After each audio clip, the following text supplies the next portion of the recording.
All right, we are live today on the You vs. You show, and so excited about today's show.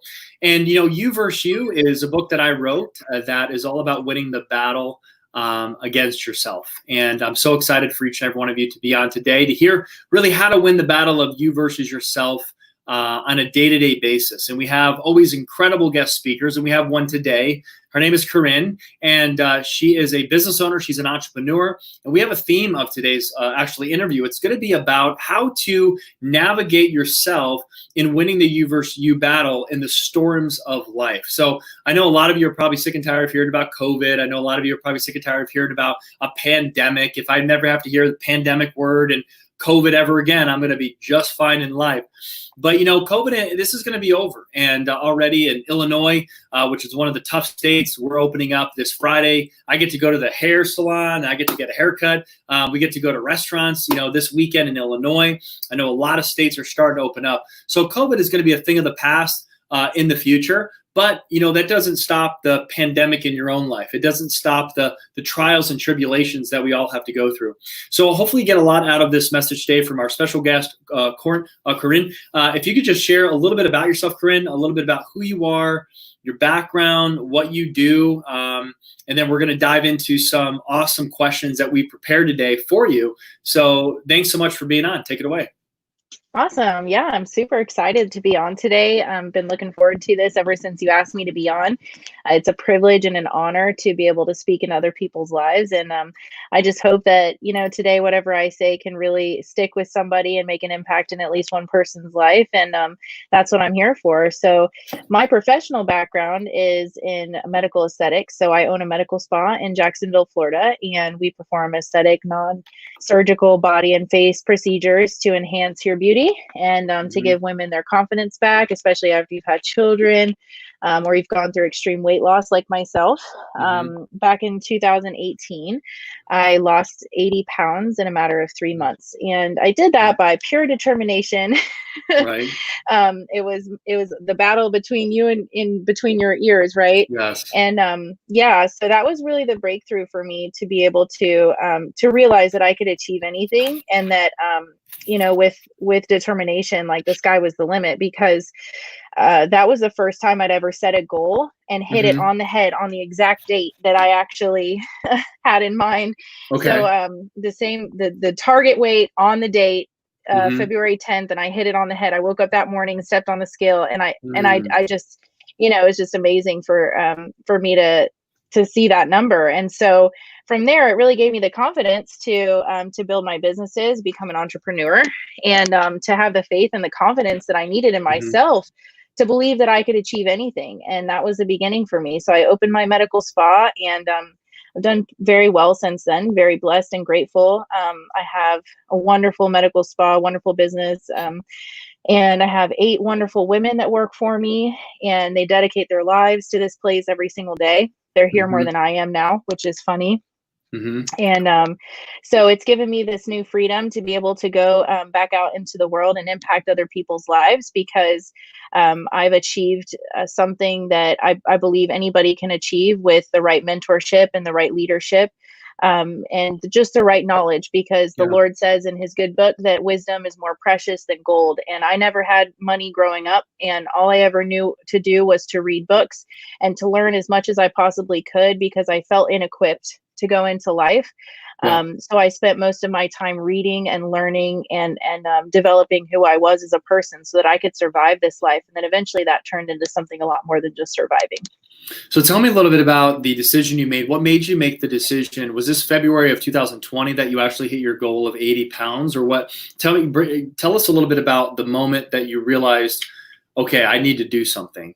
And was it a seminar that you went to? Was it a book that you read? Was it just a internal decision that you made to be like, enough is enough? Like, walk me through that process of the decision and then the massive action that followed that decision. Yeah. So it was it was actually 2017. I had my second child, and she was 1 month old, and our house actually flooded in Hurricane Irma. And so I had gained a lot of weight during my pregnancy. It was emotionally really challenging time for me. I was in a job that I was really unhappy with. I was working 9 to 5, and I was doing something that I really didn't I didn't feel good about. I didn't really like who I was at the end of the day. And so it caused me to just emotionally eat a lot. And so I had gained like approximately 50 pounds, and I was almost 240 pounds in 2017. My daughter was a month old when our house flooded. And when our home flooded, we were homeless for a short period of time. And I really had a lot of wake up calls in that time period, because I found myself having more time than I'd ever had before. We were living in a hotel, and so there was not much to do. I had nothing. Baby books were destroyed. Everything that we owned was destroyed in the flood. My car, everything I owned, my BMW, everything I owned, it was gone. And so I really had to take like a look at my life. And so that's when it started for me. And then we moved into a house shortly after that that had stairs in it. So I think it was, really the breaking point for me to realize that my health was affected. Was when I was going up the stairs one day. My daughter was, 2 or 3 months old, and I thought I was having a heart attack. I grabbed my chest, and I felt this pain and this tightness in my chest that really scared the life out of me. Okay. And I called my husband, and he walked me through it. But and I eventually did go to the doctor and found out that it wasn't a heart attack, and actually it was. I was just obese, and my doctor actually said those two words to me for the first time. Somebody actually told me those. Told me what the truth was, right. And so I decided to make a change. So I immediately cut out the first two things that I prayed about. It was actually sugar. Sugar was a huge contributor to a lot of not just my weight problems, but my depression and my anxiety. So that was a breakthrough for me. And then I spent a lot of time learning about my body, about what my limits were on my body. So I pushed myself, but I really had a lot more self-love than I'd ever had before. I didn't try to overwork myself. I really just did what I could throughout the day. I didn't join any programs or anything like that. I had my baby in one arm, and I was doing squats, and I was, meal prepping, and that's what I did. And I listened to self-development in my ear. And that's what I did every single day for 3 months. And I never missed a day. I was very consistent. I would go out in the rain, anything like that. And I would make sure that I got my run in. And so, yeah, the weight just started falling off. And I think a lot more than just the physical exercise and the nutrition, because I cut out a lot of bad food. It was really just the learning how to love myself again, and how to have self-love for the body that created two human beings. Right. So, so I decided to give myself a lot more grace, because I grew up in a home where I have beautiful women. I was always told to wear makeup and to dress nicely. I used to have to dress up to go on a plane and all this stuff when I was a kid. And my mom and my grandmother would make comments about my weight and tell me I was fat and I needed to lose weight. And a lot of my family members did that too. And I don't say that to make them sound bad. I love them. Right. I really have lots of love for them, forgiveness and all that. But it can affect you as you get older. So for me to be able to actually have love for myself was the key that helped me to unlock a healthier lifestyle. So I hear that a lot, love for ourselves. And I think the older that we get, it's really relevant. And talk to me a little bit about that. Like if somebody's watching this right now on the replay or live, and they don't really love themselves, and they're 55 or 60 or 45, that's a long time to go not loving yourself. And what happens when we don't love ourselves? Bullies attack us. We're susceptible to bullying. And I'm not talking about high school, or we can get bullied as an adult. There's no question. We can get bullied by exes. We can get bullied by the government. We can get bullied by, law. I mean, there's obviously what happened yesterday in Minneapolis. So like, how can somebody like truly love themselves? And I know we're all still learning that. So it's not like you love yourself 100% and I do. We're just perfect at that. But what are some of the steps? Like, what does that mean? Because we hear that a lot, right? On memes, like just love yourself. And what does that actually mean to you in your perspective? That's an awesome question. And the first thing that comes to mind was the first time I ever learned what affirmations were. And I never really got into anything like that. It's only been the past couple of years that I really started exploring the law of attraction and affirmation and meditation. And that's just been a couple of years now. I mean, because I never knew any of that stuff when I was growing up. I really had no clue. So affirmations was huge for me. And I remember I have this app on my phone. It's called the Gratitude Journal. And the logo is like a pink box with a flower. and it's a free app, and I really recommend it because it really saved me a lot of the time, because you can journal, and that was very helpful to me. And you can write affirmations so that you can go back into the app, and when you're not feeling at your best, you can actually see affirmations that you wrote about yourself. So, you know, on a time where you're feeling good and you actually like have some confidence and some some good energy, I would take that time to write down some things that you note about yourself that you really love about yourself, and then write them down, and then be able to access them later on, so that you can remind yourself that you're powerful and you're worthy and that you're loved just the way you are. And then once you start at that place of love, then you're able to heal and move forward, and from what's holding you back. What's your I don't want to put you on the spot. What is the app again, by the way, just so you can say it? It's called the Gratitude Journal. Okay, that's the app. Yeah, okay. It's free. Okay. Yeah, that's awesome. And I really believe that when you meditate and then journal, and you meditate, or affirmations are meaningless and empty without meditation. But I know you meditate, and the subconscious, you can implant new thoughts, which are your affirmations, into these old way of thinking. And some of it's inherited, some of it we have. So like I said, I don't want to put you on the spot, but do you have like a favorite affirmation that you just kind of your go-to, that you love, or maybe a few of them that you just love saying over and over again? Yeah. And not all of them are about me, because I think that like as you start to do it, it becomes less about you, and it just becomes more about a bigger purpose. And so I use scripture a lot, and I never try to like push my religion on anybody or anything like that, because it's not who I am. But I do love Jesus. I'm a grateful believer and follower of Jesus Christ. I believe he saved me. And so the scriptures that come to mind, all things work together for the good of those who love God and are created, are called to his purpose. So I just believe that all things, are work together for good. And then Jeremiah 29:11 says, he wants goodness for us, not harm. And so, and those are just a couple things. And then, so scripture has been a huge part of my journey. But personally, when I'm talking to myself in the mirror, I just thank my body. I just say, thank you for all the things that you've done for me today. Thank you for getting me here. Thank you for, life itself. And I just try to tell myself that I'm worthy, I'm loved. And those are the two most important things that I think that is important that you say every single day, because a lot of people tend to place their value and their worth in the wrong things. And I've definitely gotten caught up in that many times. And you have to continually fight that battle, just to know that intrinsically you're worthy and you're loved. Yeah. In fact, I talk about it in my book, You versus You, is you versus your persona, and people create their edited version of themselves all the time. And it's such a burden. When someone like fakes it till they make it, or creates a different personality than actually is their own personality, it's such a burden, because now the whole public, the whole world, they're going to treat them like that. And they might look cool in the beginning, but at the end of the day, they're now exhausted. And that's how a lot of people are exposed. I love the saying, time will either expose you or promote you. And if you're literally living in your authenticity, you're being authentic in who you are, you're sharing, hey, this is what I've been through, these are my challenges. I mean, I saw an actor. I just saw a random article about 2 days ago. And this actor, who I didn't know, but he's a really good looking guy. Like, he finally came out that he had 14 hair transplants. Wow. And to him, it was like such a traumatic, thing to say that he was balding. But like, everyone's like, dude, who cares? Like, that's awesome. Like, thank you for sharing. I mean, I like you even more as an actor, because you actually were truthful about it.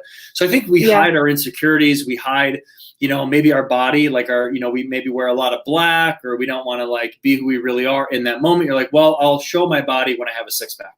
But people are so vulnerable. They don't want to be vulnerable but what's so cool is being relatable in the process of achieving your goals, not just, I did it, and actually it kind of makes you look weird that you didn't even talk about it in the process. So everyone thinks it's fake because you didn't even talk about it. So I really love what you're talking about. You're being honest. You're being vulnerable here. You've been through a lot. Now let's talk about COVID a little bit, because of all the interviews I do, I always want to bring up COVID a little bit, just to help people understand how they can be proactive with it. So you obviously own a business that has been shut down all over the world for many months. It's a beauty I think it's essential. I think a lot of women think it's essential, but the government doesn't think it's essential. So how have you been able to, in that time that you had to really think and meditate and just kind of look around you, what did you learn in that process? And now obviously you're open and it's great, but what did you learn through COVID that really has started to transform your life in a positive way? Well, I learned a lot. So it's definitely hard to wrap it all up because this has been Mm-hmm. probably the most transformational period of my entire life. And Mm-hmm. um, to give people a little bit of perspective, in February of this year, I lost the weight a couple years ago in February, but this Mm-hmm. February tends to be like one of those months for me where big things happen. Mm-hmm. But in February of this year, I was on stage at the 10X Growth Conference in front of 12,000 people talking about how successful I was and how great my business was. And then Mm-hmm. I came back and my whole world crashed. Wow. And my business shut down. And I remember the Saturday that I sent 8 women home in tears, telling them I had no idea when they were going to come back to their job. Yeah. And that was the first time that I realized I mean, people, when you have people who rely on you and the business that you created to feed their family, it's a big responsibility that I place so much value in that. Mm-hmm. One of the breakthrough moments that I had was hiring my first employee, and that happened in 2019. I had to go through a personal breakthrough to even get to the point where I could hire somebody else because of ethically the responsibility that I knew that it carried. And so when I did break through that, I was able to just blow up and just bloom, because I ended up having, 10 employees at the end of 2019. And it's like you go from 1 employee in July to 10 at the end of 2019. Wow. It's just a massive growth for anybody to go through. And so that was the first time that I realized that I could only do so much if I continue to stay in this business, just doing this one business in these 4 walls every single day. My classroom's only so big. So in order for me to have a bigger impact, which is my calling and my purpose that really fuels me, I need to be able to have a larger reach, a bigger scale where I can impact more people than just the 8 employees I have and the few thousand clients in my city. I needed to take what I knew and take things that I knew could be life-changing, transformational life experience, and take that to more people. So that's something that I learned, and that's why I'm here. And that's why I've switched my, coming back into the business now that we're open again. I'm re-evaluating where I'm spending my time. And I think that that's the most important thing that anybody should learn, is the value of time. And I learned it even more in the past few months than I ever have before, because the way that you treat time really shows like how you care for your life is how you care for your time, because it's so valuable.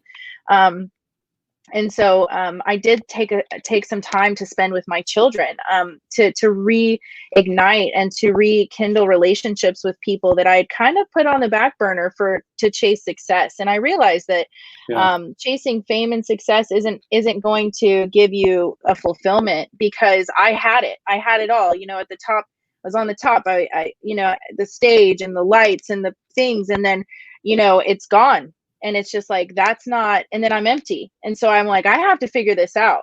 There's something bigger than me just saying, look at me, I did it. There's something bigger, because I shouldn't feel this way right now. I should feel, it's like, once you achieve so much for yourself, you realize you have to go past yourself. You have to do something greater and something bigger. Because it no longer works anymore for you to just wake up for yourself. Yeah, 100%. And I love everything you said. So, I mean, thanks for being vulnerable. I really appreciate that. So she was on a 10X stage with Kevin Hart, John Travolta, Grant Cardone in Mandalay Bay, the biggest event in the world. And she was called in by Jared, who's, Grant Cardone's right-hand man, on stage sharing how great she went from 1 employee to 10 employee, which is 10X. And she comes back and COVID happens. But at the same time, now we're going to get into a little bit of deep stuff, the emotional baggage that's being healed, the revelations that are being shown to you by you saying yes to being part of an institute called Inside Out Institute. So talk to me a little bit about the fears that you and a lot of people have addressing that kind of content where it's like, you kind of like you said, even on a call recently with me one-on-one, it's like, I thought this was put aside. I thought I already addressed this. But if people have emotional baggage, even inherited emotional baggage from their parents, their grandparents, their great-grandparents, a lot of that you have and I have, what happens when it's revealed to you? It's not a pretty thing, but at the same time, it's the most beautiful thing, because you now know why you do certain things. And that self-awareness leads to the choice to change. I love, the quote, the first responsibility of a leader is to define reality. But I think a lot of people don't even know their reality. They might say, well, I have this much money in my account, my marriage is okay. But they don't really know the reality of where they're at emotionally, if we were to rank it on a scale 1 to 10. So tell me a little bit about, your experience so far. I know you're new, just with Inside Out and just kind of like the emotion code side of it, because I know that you're really starting to really become passionate about that kind of work. I really am. And I started learning about the emotional healing last year when I started following Joe Dispenza. And then I was introduced to the emotion code in the fall of last year. And the first time I saw it, I have a lot of books that I want to read. So I didn't know if it was going to be my next book, but then I saw that the foreword was written by Tony Robbins. And the story of how I was introduced to the book really just made me feel like it was for me. And so I started listening to it. And within the first chapter, I was already so incredibly intrigued that I had to know more. Just knowing that, I could heal. If I were to be healed, that my child could be healed. I have 2 kids. I have, family members, to know that if I did the work and healed myself, that it could affect the people that are related to me. That gave me a huge sense of responsibility. So I felt like it was something I needed to know more about. So I finished that book in one day. I was on a road trip to Nashville, or to Chattanooga, and I ended up finishing that book in a day. And then immediately afterwards, I started to research, the emotion code, practitioner course from Bradley Nelson. And I had so many things going on at the time. I didn't take the step to do it. Because I didn't feel like it was something I could do at that time back in the fall. And it's amazing work. It's absolutely amazing. I've had 2 sessions now. I had put it out there into the world that I needed the emotion code healing. Once I learned about it, I said, well, if I can't figure it out, if I don't have, the resources or the time to do it myself, I need it, God. I was praying. I was like, God, you need to send somebody to me that can help me, because I know I need it. And so here it is. And it just shows up in my life. I reached out to a friend, Kim, and she'd started posting some stuff on her social media, and I reached out to her, and I was like, I need to know a little bit more about what you're doing, because we both, related to each other. We talked about the emotion code book, and we talked about Joe Dispenza before, this program had ever existed. And so I said, what are you doing? You have to tell me about this, because she knew that I really enjoyed it and was passionate about it. And so I just felt like it was a gift. It was a blessing that me and Kim reconnected after, it's been years. I think we met like 5 years ago. So, we've just stayed connected, and just really grateful for her, because she really did take the time to continue to talk to me multiple times, to really give me,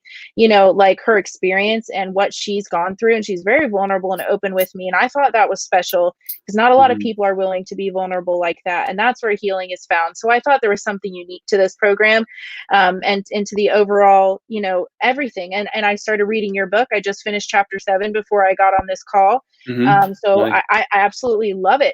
I absolutely love it. I read it out loud to my husband. I'm like, you have to listen to this. And I mean, he's walking around and I'm following him reading a book. So, so I mean, the whole entire Inside Out Institute has been, it's like a gift. It's like a miracle that's come into my life. And so I'm rearranging my life to make this a priority, because I see what it's doing in her life, in my life, in other people's lives. So as complicated as it is at first, just, figuring out what your life is going to look like and your schedule is going to look like this is important work. So it's not just about making the money. It's not just about the recognition and the fame, because I've achieved both of those things. I'm not here for specifically for those things, but I know that there are people who need financial breakthrough and who need to experience recognition because they've never been recognized for anything. And I know that those people need this program. So that's why I'm passionate about taking this to the next level and really moving forward, being a leadership coach. You know what's so powerful, and I know we're running out of time, so just a few more minutes, but what's so powerful is the subject of money. And there's so many people that don't have money compared to people that do have money. And you have to kind of wonder, you know, I pondered it ever since I was a little boy. I was like, why are 98% of people following the 2% of the people working for them, corporations? Why are there like billionaires and millionaires, but most people I know are broke? Well, it's really, it's the emotion code. It's if people had the emotion code done on them, there's going to be a lot of curses, entities, thing that they're just like, oh my gosh, 400 years ago, 200 years ago, their great-great-great-great-grandfather said a statement like, well, we don't need money as long as we got each other. And then that was in the kids. And then those kids tell their kids, oh, money's not good. We just need to be happy. And that's a load of lies. You know, you can be happy and rich. You know, what does the Wolf of Wall Street said? I've been broke and I've been rich. It's, you know, something about it's way better to be rich, right? And that's not a pride or greedful thing. It is better to be wealthy, and everyone can have access to wealth. And wealth is an abundance. It's an abundance mindset. It's not just I have money. It's because you can have a lot of money and be a bad person, but it's the abundance mindset, law of attraction. We attract it. So the emotion code for me and you versus you, you know, I do a lot of the conscious side, you know, on this part of the brain of the how-tos and the philosophy and the action, because me and you are very similar. We're very driven. It doesn't matter if we have kids. It doesn't matter if we're married. We don't put our identities in just our family. That is most important in God and spirituality. But you know what? We got a life to live. We want to make an impact.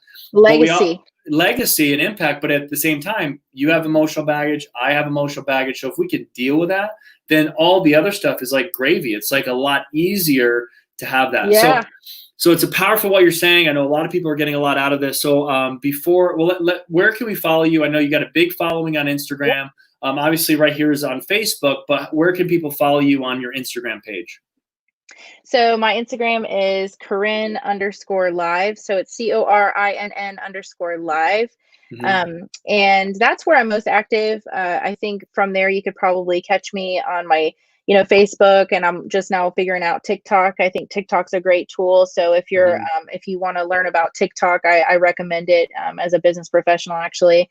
But if I could say one more really quick thing on the point of money. Please. I really did have to reprogram my brain, because I really want people to hear this, that I was homeless and broke 2 years ago. Homeless and broke. 2017, you know, going into 2018, you know, was the hardest, worst time of my life. And I found the 10X rule, which is a book by Grant Cardone that I highly recommend that you read. I think You versus You is more important to read, to be honest, but I think the 10X rule is very important. And I think that was what really broke my mentality about money. Because when you hear him talk about reprogramming those old thinking patterns and those old habits, those old ways of thinking about money, that's where I really had the breakthrough, because I did used to tell myself things about money that weren't true. So I started to say new things about money, like I am a money magnet. Money is a blessing. I'm going to steward money. This is a gift that God gave me. I'm going to steward it. So thinking about money as a tool to move you forward for God's will to be done as a gift, rather than, you know, the other things that people kind of get it caught up in, is a great thing to say out loud to kind of get your brain to think differently about money. But I highly recommend the 10X rule. I think it's very, very impactful to transform the way you think about money. Yeah, and it's very impactful to think about the 10X rule. It's like, well, my goal this year is to do this, but it's like, well, what if your goal is to do this? Like, I want to make $100,000 a year. Well, okay, well, what if you change it to I'm making $1 million a year? What type of person do you have to become? Like Jim Rohn says, it's not about being a millionaire. It's the person that you have to become to be a millionaire. That's what's so incredible. And I'll kind of close it with this. You said something about this. So you can take, you know, I know Kimberly went through a lot with the weather too. And you went through a flood, which is weather related. Kimberly also went through that in Florida as well, lost her whole business. So you have a lot in common there. But the flood can't take away this. Does that make sense? So how important is it to you to invest in yourself and grow the mind? Because, people come and go financially. I mean, Donald Trump himself, whether you like him or not, was negative $3 billion in 1993 and got it back in 3 years. So how can you get that back no matter what happens to you in life? How is this the most important? Your mind, your 6 inches between your ears. It's everything. It's everything. It's the way I lost 80 pounds. It's the way I built a business from the ground up. It's the way I made $1 million my first year. So I think that if you can learn how to conquer your mind, and if you can learn how to have self-discipline and have a reason to wake up every day that keeps you going, find your passion and find your why. I think that the sky's the limit. I spent over $250,000 last year on personal and self-development. So I don't drive a Lexus or a BMW. I drive a Nissan Armada. Even though I, did 600,000 in profit last year, I spent that money reinvested it on myself and my business and my people. So I took all of my people to the Growth Con with me. So I spent $50,000 bringing all 8 of my girls to Vegas and paid for their entire trip to go to the Growth Conference to get that self-development. So that I could help transform their lives. And it was worth every single dollar, even the ones that didn't end up staying and working for me. I'll never regret it, because I always say, if I can leave somebody better off than the way that they met me, if they're better for knowing me, at least by 1%, then that's why I'm here on this planet. That's amazing. And I want to just end this. How old are you? I'm 27. 27. Wow, that's amazing. So if a 27-year-old, because I know millennials always get like the bad rep, right? Oh, they're millennials. Well, here's a millennial who was 25 just 2 years ago and was completely broke, lost everything, and earned $1 million a year, 10x her life, because she started picking up a book, and then she reached out for help, and then she asked for help, but she's, a work in progress, and here we are. So what's everyone's excuse? So there shouldn't be any excuse. After you watch this, whether you're 57 or 27, in 2 years, that's the power of 2 years right there. So thanks so much, Corinn, for being on today. Tons of feedback, tons of comments. We'll get you this, this send me interview. A message on Instagram. I think that's the best way to reach me, is DM me on Instagram. Absolutely. I'm very active on there. So any DMs that I get, I usually answer pretty quickly. So get with her, ask her questions, follow her on Instagram. I mean, obviously her content is insane. And we really appreciate everyone for watching live. And if you're on the replay, let us know you watched the replay. And obviously, you can, Corinn, you can comment and stuff and introduce yourself on the comments. So thank you so much for being on. Appreciate you. I'm sorry that you're a Portland Trailblazers fan, but no, that's good. They're a good team nowadays. But appreciate you. And thanks for being on today. All right. Thank you so much. Bye. All right, thank you.